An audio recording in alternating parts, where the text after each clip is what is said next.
Hello everyone and welcome back to From Zero to Crypto Hero, the show where I show you how you can go from zero to $10,000 just by profiting off opportunities you can find everywhere around the blockchain. We are reaching up to the $7,000 mark, which is almost 70% from our road from 0 to 10K, which is really cool. It's been some time now. It's been difficult to find the opportunities, but we're having them.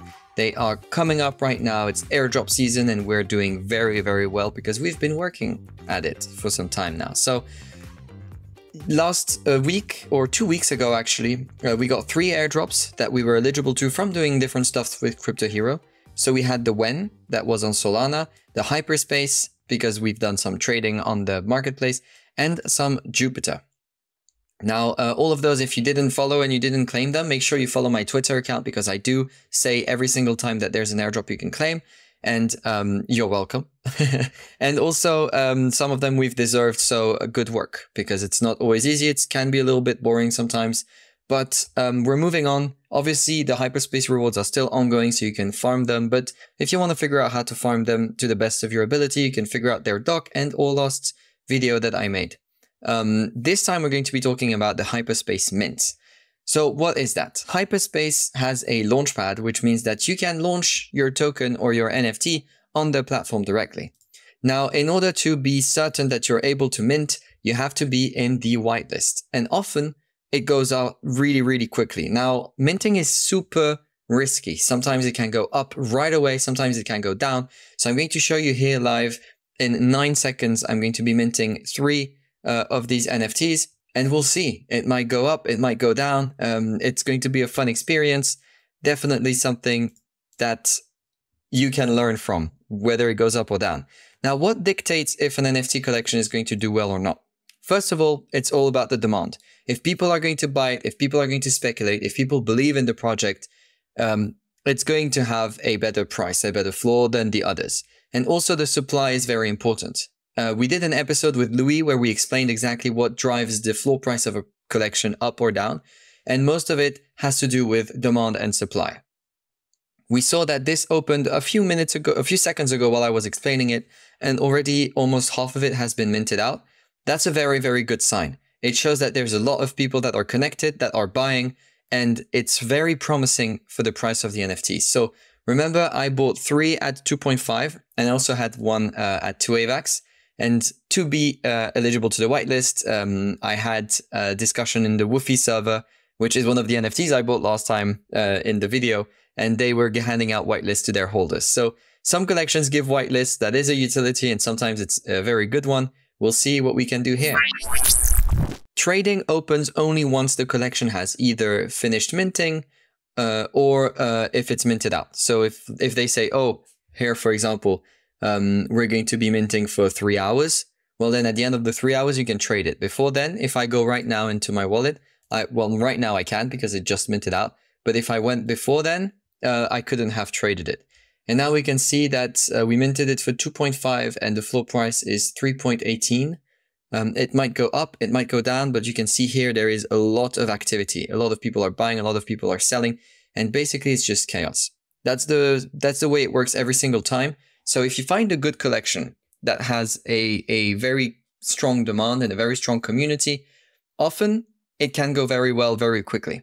But the alternative is if you have people that are farming the Hyperspace points, that are buying up the mints of the Launchpad just to try and flip it, they're going to sell, and then they're not going to hesitate to sell at a loss if they see that no one is buying, which means that your collection can go either up very, very quickly, like a few did in the past, or it could go down very, very quickly as well. So right now we see that there's 1 at 3.18 and then the floor is pretty weak. It looks like it's probably going to go up there. I'm guessing that if I try to buy this one, it won't work. Sometimes there's some bugs when the activity is a little bit too high. But yeah, basically I think that maybe I'll try selling them for 4, 4.5, maybe 5, something like that. I'll check in 5 minutes to see where it's at. Now let's move on.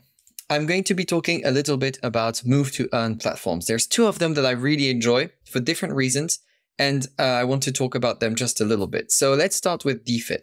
DFIT are friends of SwissBorg. They're really nice and very active, and we have a few of our community members who created a SwissBorg guild on DFIT. So if you do download that app, make sure to join our guild because we are top 10. So it's really cool to see.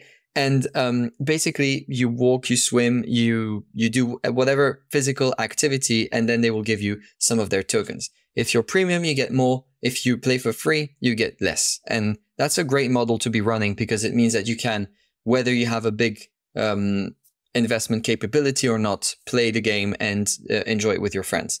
So what I'm going to do is later on, I'm going to go for a walk and I'm going to show you how exactly it works, and I'll embed it in there. So I'll teleport into the future just to show you how this works. Now, another walk and earn or walk to earn platform is a STEPN. Now, they don't like to promote themselves that way because at the end of the day, it's true that it's kind of a mindset. I don't use it to try to make money. I use it because it helps me to motivate myself to go outside. It's like giving me a little carrot. And so I go running 3 times a week and I walk once too. It does quite well, but it's not really the vibe that they're trying to go for. However, we're going to go into how you can optimize your returns on the purchases of STEPN right now. So how does it work? Basically, you have multiple types of shoes. This is my own wallet. And depending on which shoes you choose, you can optimize your returns by going at a certain speed. Now, for example, walkers that are here will be optimized if you walk from 1 to 6 kilometers an hour, which is pretty low. It's pretty slow. If you walk outside and you walk at 3 kilometers an hour, it means that you're walking at a pretty easy pace to follow. Joggers are a little bit more complicated. They're 4 to 10 kilometers, but it's basically if you're not stopping at traffic lights or if you don't have people in front of you, you'll be able to walk from 4 to 10 kilometers pretty easily and optimize your returns on it. Runner is if you're going out to jog or run, 10 kilometers an hour to 12 is what I aim for when I use them. And then you have trainers. If you have enough money and you don't want to care about the speed you're going with, you can also buy just trainers and use them without thinking about what you're going to be doing because it's optimized from 1 to 20 kilometers an hour. So it's a bit of a no-brainer if you don't want to think too much. Now that we've established how you can optimize your returns depending on your speed, you also have to understand one other things. It's the gem slots. So for each shoe, you have 4 gem slots and they all have their unique color, which optimizes a specific type of return. STEPN has 2 tokens and basically the yellow slots will give you back the GST and the red slots will give you back the GMT. So if you want to farm GST, you use the yellow slots, and if you want to farm GMT, you use the red slots.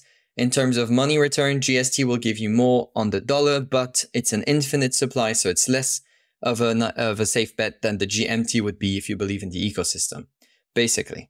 The dark blue sockets are because there is a maintenance cost on the shoes. As you use them, you have to pay to bring them back to a new mint condition. And if you have a socket for this, it means that you will pay less to repair your shoes every now and then. And then there's another color of shoe that I have on my trainers, which is the light blue. And this is the luck socket. And this will be giving you mystery boxes that have rewards inside.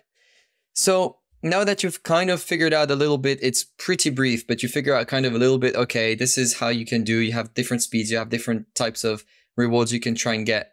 You have to figure out what's best for your own profile. So what I did here is that I chose trainers when I don't want to bother about the speed. And when I do, and when I want mystery boxes, and when I do want to bother about the speed, because I know I'm going for a run, I'm going to take a shoe that specializes into a specific return. So my runners, for example, they have 2 yellow slots, which means that they farm the GST. My joggers have 2 red slots, which means that they farm GMT. And with trainers that farm mystery boxes, runners that farm GST, and joggers that farm GMT, I've got a pretty good collection to go all around and get whatever I need to enjoy the game more. Now, as mentioned, I reinvest everything, so it means that my bag is getting bigger and bigger, and I haven't cashed out yet. But I've done a little calculation just to show you if you were to do the same thing as I'm doing today, how much it would cost you. So the walkers I have cost 300 GMT right now at floor, the joggers 400, the runners 300, and the trainers 700. This is all if you take the uncommon quality or statistics. And then the gems would cost roughly the same thing. In dollars, the cost to buy all of that would be $880 right now, which is a pretty hefty investment. I spent 660 for them because I bought it with Solana when it was a little bit cheaper. And that means that right now I have a net return of $218, but I didn't buy all of the material that I have today. What I did is that I used all that I won to reinvest and to get better material. So I'll be showing you how much return I get on a walk. I'll go for a walk later on, and I'll open a mystery box to show you what's inside. That way you have a better understanding of how the game works specifically. All right, so I'm back from my walk, and as you can see, I have walked just under 3 kilometers in 37 minutes, and I have made 150 GST. I have 4 boxes, and we're going to be opening one of them, so I did not get an extra box for this walk, and I have spent 7.4 energy. The energy is the last thing that you have to know and understand before you can actually start playing this game. The more pairs of shoes you have and the rarer they are, the more energy you get, and you need to have energy to get rewards, because if you don't have any energy, you won't be getting any rewards. So it's a little bit of a tricky mechanism, but it's more or less understandable if you look at the chart on their website. If you check here with my 150 GST, which I'm not sure how much it's worth, I can open boxes. If you look at my boxes here, I have 4. There's only one of them that I have enough GST to open, and I'm going to do it here just to show how many gems I can get from this box. This is my least rare box here, so I wasn't lucky on that walk, but I still got 3 gems level 1 and 1 gem level 2. Unfortunately, this is a loss on my box opening here, but you can also go to your gems and upgrade them to try and get better ones. So if I go here and I click on my 3 level 1 gems, I have 35% success rate, which isn't great. And I have exploded my gems. So here is an example of how you can actually lose money by doing Steppen, and why you don't have to be too attached to the profitability, because you won't be making it every day. But sometimes you get a magnificent level 3 red gem out of the box if you have a high enough level shoe to get these level 6 boxes, and it makes it much better. So I hope that it's more or less understandable. It is a very complicated game to understand, and you do have a lot of mechanics that go into each other that you have to get a grip of if you want to really make money out of it. But if it's just, motivate you to go outside like it is for me, then you kind of learn on the way, and you're going to make a lot of mistakes, buy the wrong shoes. You're going to overestimate the quantity of time that you run, and you'll get it wrong, and you have to be aware that this happens to everyone. And then at one point you understand the game, and it gets a lot easier. Now, however, if we go towards DFIT, it's a lot easier because what I did is my 35-minute walk. I recorded it on my Apple Watch. So I go here to my Apple Health Kit. I put fetch last activities. It's going to tell me I'm fetching my last activities. Then I go back. And after a few seconds, when it's done fetching the activities, you can also do it a second time if you're impatient. You'll be seeing that you have a half an hour walk. That was the other day 1 hour, but a half an hour walk that's going to appear. And then I'm going to be able to click on it and to claim the DFIT token that I have earned from that walk. If we look at the teams, you can see that I am in the SwissBorg team, and we are number 10. So it's really nice. We have Mickey Borg here, who has recruited me and walked 2,754 kilometers, which is a lot of walking. And the statistics should be updated by now. Let me do it once more. Oh, here we go. Boom. Generate. And claim. And that's 20 cents. So pretty easy. I'm looking forward to see what they're going to be building in the future, because it's a very promising project and the team seems like they're highly motivated people. And yeah, it's really that easy. So for DFIT, I wouldn't understand that it's not something that you would want to try out. For Steppen, yeah, it is a lot more complicated, but it's also more rewarding. So, but you do have to invest as well. So they both have their pros and cons.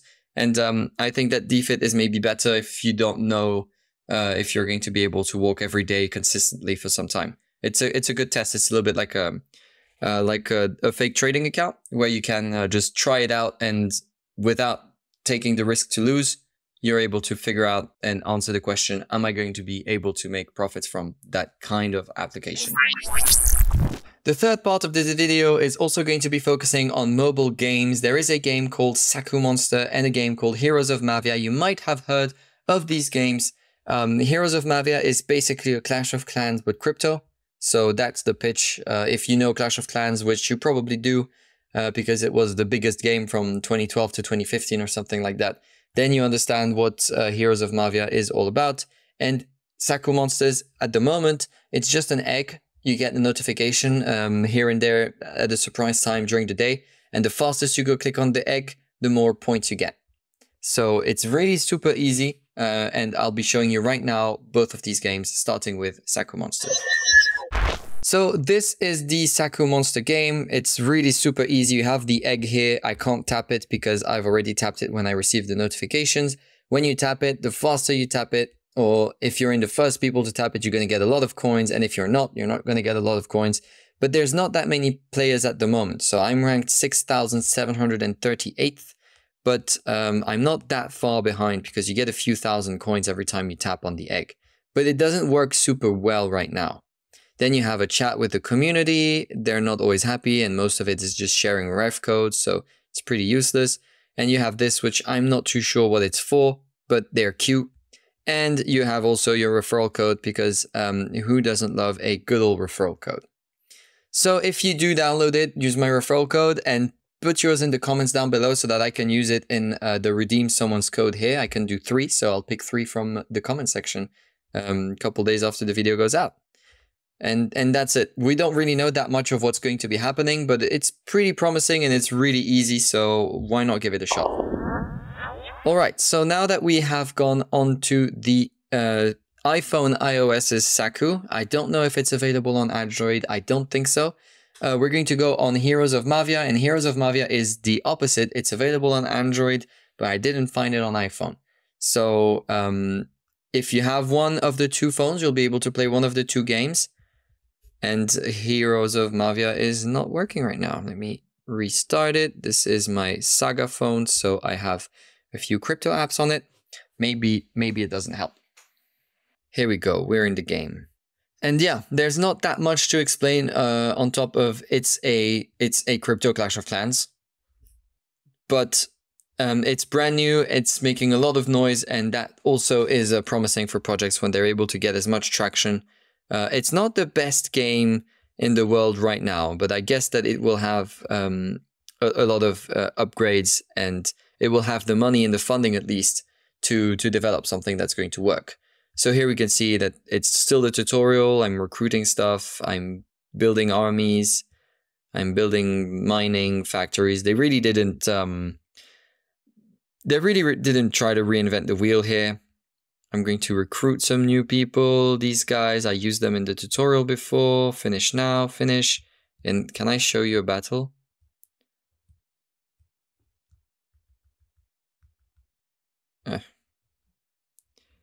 My name is Benjy.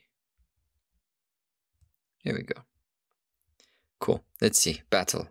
Find a match. Here we go. I'm going to show you exactly how we win at this game and how we rank up the points and maybe even the rewards. So I've got my units. I've got 15 of them. This guy seems to have very weak defenses. So I'm going to focus on the cannon right here. And if my little barbarians are able to destroy this, it should be a quick win. Yep. So now they'll just clean up the whole map. And that's the end of it. As many of you know, Clash of Clans like. With that said, I'm going to check if my Hyperspace investment is doing well. It's not doing well, but it's not doing badly either. I'll keep it for a bit more, see how it goes. If it goes well, I'll be happy, and if it doesn't, I will not. If you want to see if the collection I just bought did well or not, go to Hyperspace and check out Akudo. I don't know what they're going to be doing. I just wanted to show a mint on the live stream, and I had the opportunity to do it with this one. So here we go.